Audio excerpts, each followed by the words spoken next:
Hola amigos y amigas, bienvenidos nuevamente a este espacio. Hoy tenemos la compañía de un nuevo luchador que ha sido llamado y se trata de Robert Dreissker, luchador alemán. Hi Robert, it's nice to have you here. Hey, thanks for having me.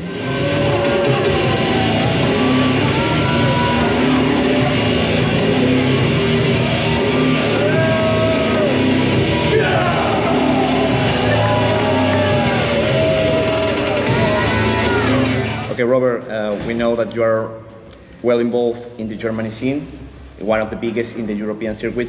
So we wanted to do some questions to you.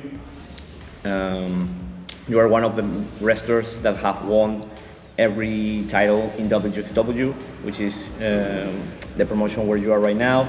You are not only a wrestler, you're also a coach in there. So can you tell us about your work from one side as a wrestler and from the other side as a coach in the company? Yeah, so I've basically spent, I would say, the majority, maybe 90% or more of my whole wrestling career in wXw. Mm-hmm. Like I even had my first match in 2009. I had for wXw by complete, not accident, but it was like I didn't expect that it would happen. Mm-hmm. But then someone dropped out, and I filled in a spot. It was just a show that I showed up to enjoy. And yeah, I think we all know the saying, be at the show you want to be on. So I was lucky to actually have my first match as an Austrian rookie in a German promotion that is wXw. And which was a huge thing for me because I used to be a big wXw fan. Like I started to follow wXw in around 2004, 2005. Mm-hmm. When I was first made aware of that there is actually a scene in Europe, I was like, my mind was absolutely blown that wrestling is happening in front of my house door, basically. Yeah. So yeah, and then I just kept coming back and worked for wXw for years to come, basically. And then in 2020 or late 2019, I was approached by Tassilo Jung and Felix Kohlenberg, the CEOs of wXw and the Academy, if I want to take over Walter, or nowadays known as Gunther, in WWE, when he got signed and it was clear that he's going to move to America. There was a vacant spot for his job, and they asked me. And yeah, I said, yeah, sure. That's my absolute dream come true, to really be able to say that, yeah, I earn like I make a living off of pro wrestling. That was a huge dream come true. So I moved from Vienna to Essen in Germany, and then I took over the school, which is the same till this day. Yeah, and it's a cool fact that you mentioned that you are Austrian, and then you mentioned the former coach, who was also your tag team partner for a period of time, which is Gunther, formerly known as Walter, Big Bang Walter, Big Daddy Walter. So how was the experience of working with him? Because when you actually started watching wXw, he was one of the main guys coming up. So I knew him beforehand already, actually. So the Austrian scene isn't that big. I'm not quite sure. I think he started to actively wrestle in either late 2006 or 2007, round about that time. Mm-hmm. And so I knew who he was.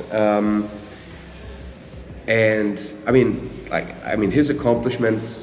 Like now, especially in WWE, being World Heavyweight Champion, longest reigning Intercontinental Champion, like those are crazy things. And actually, if we're quite honest, he already had a Hall of Fame career, and he's just there for like 4 or 5 years now, which is absolutely crazy.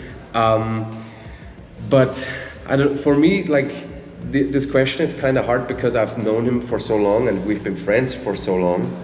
So for me, it was always kind of normal to be around him, and not to say, oh, it wasn't special or anything. No, because it was special, and I learned a whole lot from him when we were teaming. He was basically like, we were trained by the same guy in Vienna. His name is Michael Kovac, who's also been like in the late 90s. Like he started out in the late 90s, and then he was basically the only leftover when the CWA Otto Wanz, like when wrestling was still pretty big in Austria and Germany, like when that closed down, that was actually the guy who kept things going. So yeah, we had the same initial coach, and then I was lucky enough that Walter took me under his wing, and like for those like 2.5 years, I was really lucky to basically get on-the-job training from him, which I'm super thankful to this day. But I think it's also fair to say that Walter at that time wasn't the WWE World Heavyweight Champion Walter. So you know, like he was more experienced and he shared his knowledge with me. But you know, it was a great time. And now, like looking back at it, like there's so many great memories that I'm very grateful that I can share those with them. Also, like last week in Berlin, seeing him in front of a sold out crowd, like people losing their minds, and him being the world heavyweight champion, walking in as the last guy on the card, facing Randy Orton, it was absolutely magical. And what a match they had. Yes. Wow. Yeah, you know, it's really special to have Ganser back in Germany, because he one of the guys that helped in the, you know, late 2010s. Yeah. Like he was one of the pioneers, like also together with Ludwig Kaiser or then Axel Dieter Jr.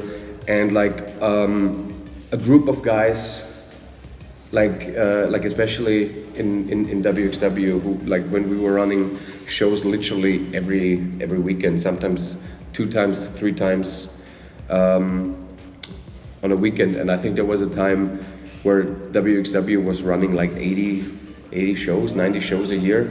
Wow. So it's absolutely crazy. And he was on the forefront of that. So he was like on the wrestlers' side, he was the leader of that movement, if you want to call it like that. Mm-hmm. That's great.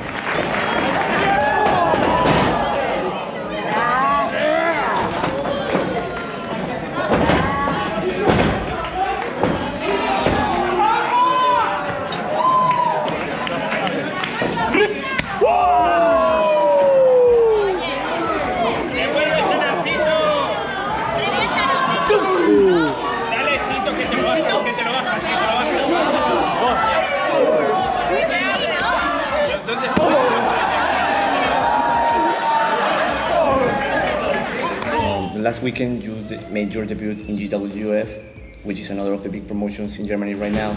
So what can you tell us about your experience with the current state of the German scene as a whole?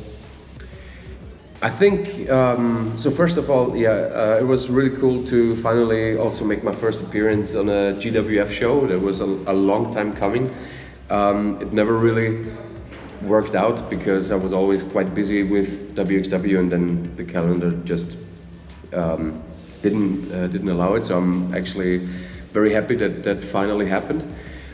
And I think in general, like the German scene is thriving. Like I don't know like an exact number, but I don't think there's really a weekend in the calendar where no promotion is running. There's always at least one, most of the times 2 shows on a weekend, and sometimes even you have like Saturday, Sunday, and you can on the Saturday you can pick 3 shows. On the Sunday you can pick another 2 shows, and I don't know, like the Wrestling Academy, like we run academy shows on Wednesdays, which is also, I think like that, like a couple of years ago that could have never worked. But now there's so much wrestling, and like wrestling is so I don't want to say established because it's still a way to get there, but wrestling is more present again in Germany overall. And of course that's also because of Ludwig Kaiser and Gunther, like being in WWE. But yeah, like it's absolutely crazy for me to think that we run basically training school shows on a Wednesday in front of 70, 80 people. That's absolutely crazy in a very positive way. That's good. Now I want to know a little bit about you outside the ring. So can you tell us about your hobbies? Well, that's the thing. Like if you're really putting everything you have into your passion, there's, at least for me, not a lot of time for other hobbies. Like I'm interested in football, but if I'm quite honest, I don't really follow it as much as I used to. Like I've been a football fan since I was a young kid. Like I was actively, even though I don't look like this anymore at all, but I was actively playing between the age of 7 up until 15, 16. Rapid Vienna was always my club, and I kind of tried to keep up with that. But lately, like, I mean, thank God, since the pandemic is over, I've been so busy that there's not really room for like bigger hobbies, I would say. And I've always been a person, if I do something, I really want to do it 100% and commit to it, and don't, yeah, I hope the language is okay, but I don't want to half-ass anything. So I'd rather do one thing and commit myself 100% to it. And do it right. And do it right, yes. Yeah, I would say, I mean, it's not really a hobby, but I really enjoy, if there's some off time, I really enjoy spending that time with my girlfriend or visiting my parents in Austria. But I mean, it's not really a hobby, but if my time allows that, I'd prefer to do that. That's great, and also that has to do with my next question, which is, we know that you do a lot of stuff. So how does a regular day in your life looks like? So usually, like my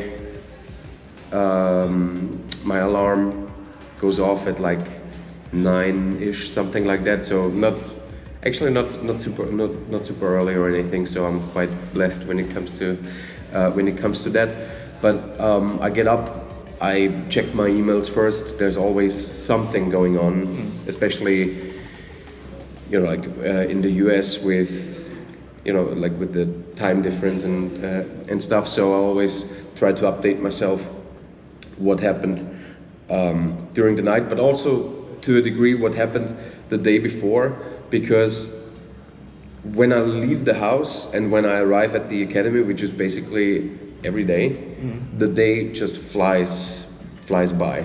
So sometimes there's like, I don't know, like let's say 6 to 8 hours that I spend in the academy with either making preparations for shows, or there's like groups of training, or the regular training, or like someone is coming in to work on some stuff. So there's always something going on. Like lately, we also because of the Bash of Berlin weekend, there was a lot of interest from the media.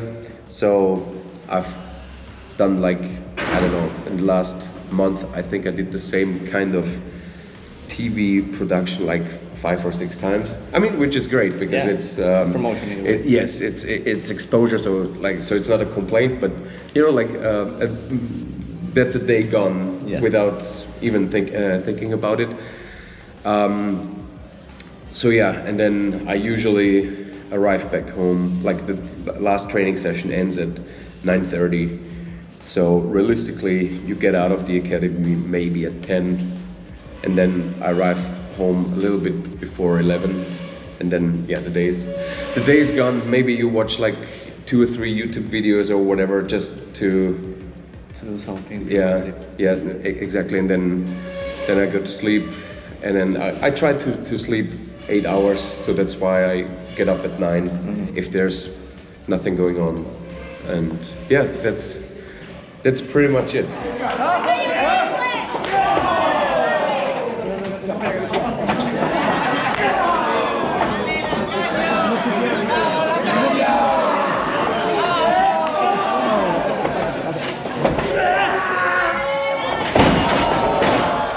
thank you for your time, Robert. It's been a pleasure. Do you have any message for your fans?